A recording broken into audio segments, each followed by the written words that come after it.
Hello दोस्तों, आप सभी का स्वागत है रजनीश जी का क्लब यूट्यूब चैनल में। आज हम लोग देखेंगे इस जीके जीएस की क्लास में जीके के महत्वपूर्ण 25 सवाल के बारे में। ये जितने भी हम प्रश्न लेकर आए हैं, ये सब प्रश्न आपके सभी आने वाले एग्ज़ाम के लिए काफ़ी महत्वपूर्ण प्रश्न रहेगा।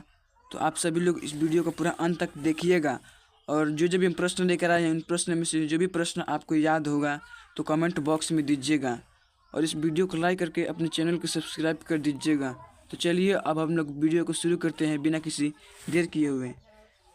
तो आपके सामने पहला प्रश्न है, चाय के उत्पादन में विश्व में भारत का कौन सा स्थान है? चाय के उत्पादन में विश्व में भारत का कौन सा स्थान है? राइट आंसर हो जाएगा ऑप्शन बी दूसरा। चाय के उत्पादन में विश्व में भारत का कौन सा स्थान है? तो ऑप्शन बी दूसरा स्थान है। अगला प्रश्न है, देश में तांबे का कुल भंडार कितना है? देश में तांबे का कुल भंडार कितना है? राइट आंसर हो जाएगा option number B 125 crore ton. 125 crore ton देश में तांबे का कुल भंडार है। अगला प्रश्न है, किस राज्य में खनिज तेल का विशाल भंडार है? किस राज्य में खनिज तेल का विशाल भंडार है? राइट आंसर हो जाएगा ऑप्शन सी असम में। असम में खनिज तेल का विशाल भंडार है, याद रखना है। अगला प्रश्न है, ये प्रश्न क्या कह रहा है, सुंदरवन किस राज्य में स्थित है? सुंदरवन किस राज्य में स्थित है? राइट आंसर हो जाएगा ऑप्शन नंबर ए पश्चिम बंगाल में स्थित है सुंदरवन, ये भी याद रखना है। आपके सामने अगला प्रश्न है, मानव शरीर की रीढ़ की हड्डी कितनी होती है? मानव शरीर की रीढ़ की हड्डी कितनी होती है? राइट आंसर हो जाएगा ऑप्शन नंबर सी 33। मानव शरीर की रीढ़ की हड्डी कितनी होती है? तो 33 होती है। अगला प्रश्न आपके सामने है, हीराकुंड परियोजना किस नदी पर है? हीराकुंड परियोजना किस नदी पर है? तो राइट आंसर हो जाएगा ऑप्शन बी महानदी पर। महानदी पर हीराकुंड परियोजना है स्थित है, यह भी याद रखना है। अगला प्रश्न है, पेट्रोलियम किस प्रकार का संसाधन है? पेट्रोलियम किस प्रकार का संसाधन है? तो राइट आंसर हो जाएगा अनविकरणीय। पेट्रोलियम किस प्रकार का संसाधन? तो अनविकरणीय है। अब पूछ देगा क्वेश्चन, कोयला किस प्रकार का संसाधन है? तो वो भी अनविकरणीय है।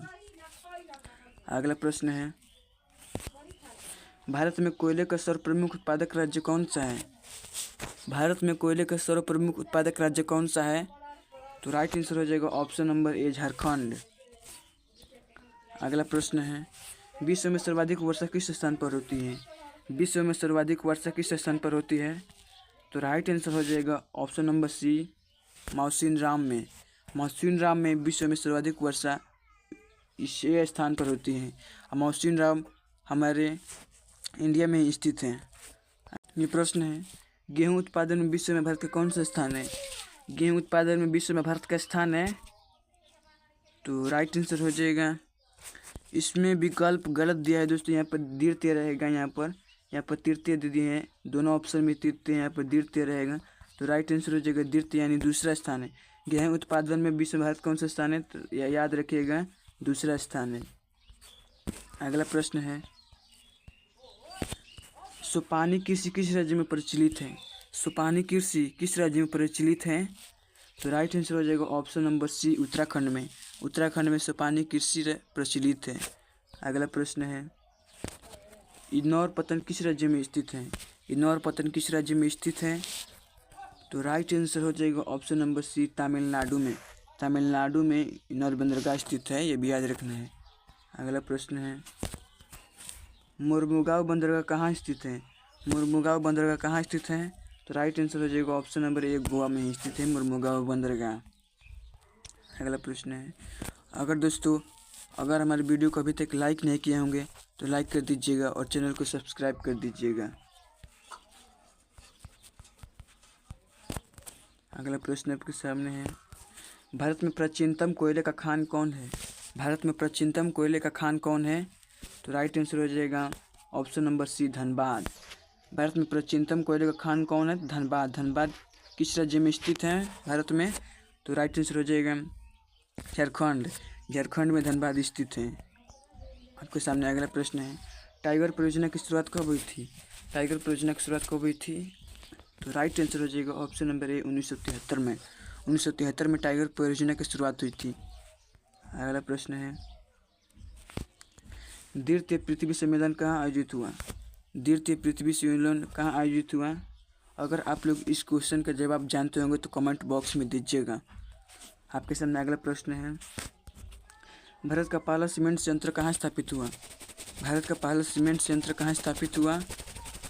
तो राइट आंसर हो जाएगा ऑप्शन नंबर सी, चेन्नई में। चेन्नई में भारत का पहला सीमेंट संयंत्र स्थापित हुआ था, याद रखना है। अगला प्रश्न आपके सामने है, भारत का सबसे छोटा जैवमंडल रिजर्व कौन सा है?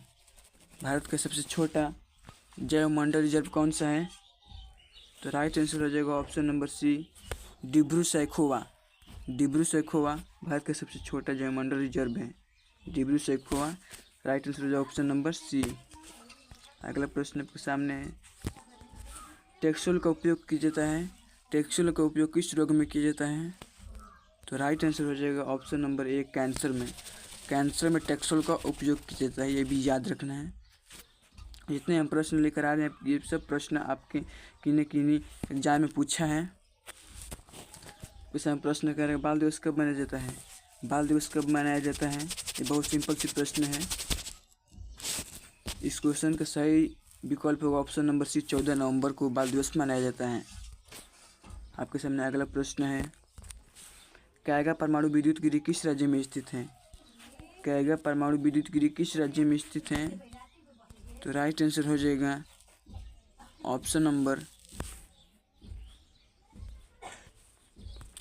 आंसर हो जाएगा ऑप्शन नंबर ए, कर्नाटक में। कर्नाटक में कैगा परमाणु विद्युत गिरी स्थित है। अगला प्रश्न आपके सामने है, जिम कॉर्बेट राष्ट्रीय उद्यान कहाँ स्थित है? जिम कॉर्बेट नेशनल पार्क कहाँ स्थित है? तो राइट आंसर हो जाएगा ऑप्शन नंबर बी, उत्तराखंड में। उत्तराखंड में जिम कॉर्बेट नेशनल पार्क स्थित है, ये भी याद रखना है। अब ये प्रश्न आपके लिए, इस प्रश्न का उत्तर आप लोग कमेंट बॉक्स में देना है। ये प्रश्न क्या कह रहा है कि महात्मा बुद्ध को ज्ञान की प्राप्ति कहाँ हुई थी? महात्मा बुद्ध की ज्ञान की प्राप्ति कहाँ हुई थी? इस क्वेश्चन का जवाब आप लोग कमेंट बॉक्स में दीजिएगा। और क्वेश्चन पूछ दिया कि महात्मा बुद्ध ने अपना पहला उपदेश कहाँ दिया था? महात्मा बुद्ध ने अपना पहला उपदेश कहाँ दिया था? तो सारनाथ में दिया था। महात्मा बुद्ध ने अपना पहला उपदेश कहाँ दिया था? तो सारनाथ में दिया था, ये भी याद रखना है। क्वेश्चन पूछ रहे कि महात्मा बुद्ध को ज्ञान की प्राप्ति कहाँ हुई थी? इस क्वेश्चन का जवाब आप लोग कमेंट बॉक्स में दीजिएगा। तो चलिए दोस्तों, आज इतना ही। मिलते हैं अगले वीडियो में, तब तक के लिए जय हिंद, जय भारत।